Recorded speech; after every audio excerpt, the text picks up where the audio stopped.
puti! Sir, instant puti in 2 minutes.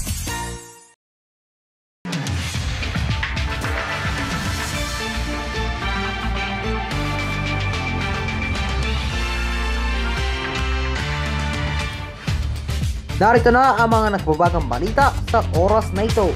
Pinangalanan ng isang staff ni Senador Ping Lacson ng dating aktres na si Nadia Montenegro sa kontrobersyal na umunoy paggamit ng marijuana sa loob ng Senado. Sa incident report ng Office of the Sergeant at Arms, sinabi ni Senate Security Officer Victor Patelo na 2 beses na itala ang kakaibang amoy mula sa ladies' comfort room malapit sa opisina ng mga senador. Una ay noong 2 linggo ng Hunyo bandang alas 5 ng hapon matapos makatanggap ng tawag mula sa isang male staff sa isinagawang inspeksyon na kupirma ang amoy ngunit walang naabutang naninigarilyo.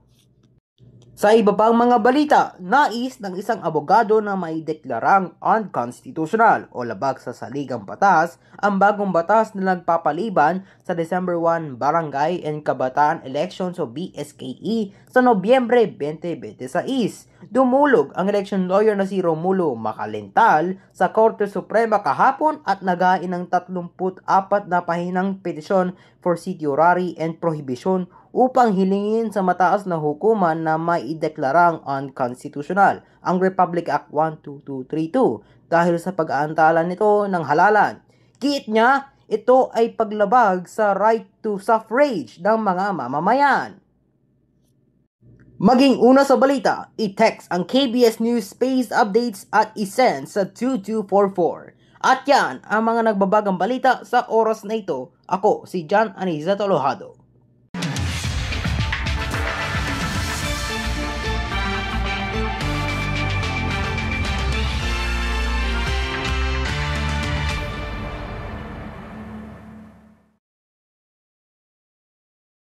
This edition of KBS News Advisory was brought to you by McDonald's McCafe, ang katuwang ng KBS News sa pagbibigay ng palit at impormasyon sa bawat kabayan.